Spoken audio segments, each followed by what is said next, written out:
Developing right now, the Coast Guard continues a search and rescue mission after an Oklahoma City pilot and his plane disappeared over the Gulf of Mexico. Fighter jets lost contact after Bill Kinsinger left Wiley Post Airport last night. 2 Works For You reporter Megan Allison shows us how the family is still holding on to hope he's alive. The 55-year-old doctor started flying with pilots in pause about 3 years ago after losing his brother. The two shared a love for animals, and the father of 2 wanted to make a difference.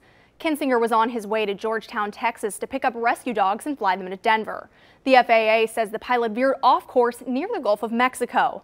The North American Aerospace Defense Command tracked Kinsinger down, but left when they were low on fuel. They sent 2 jets in to accompany him to check out what was going on in the cockpit.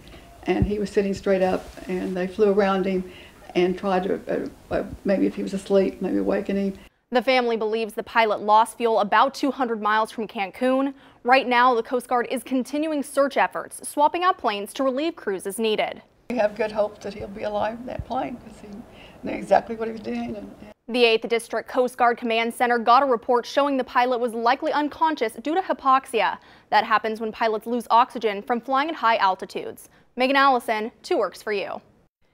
Going in depth tonight, we talk with a local pilot about Kinsinger's flight data and what could have caused his hypoxia, if that's what it was. He believes the pilot may have flown too high.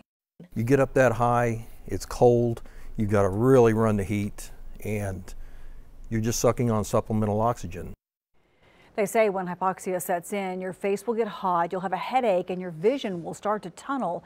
The pilots also checked the model of the plane and found out it does have a built-in oxygen system and autopilot.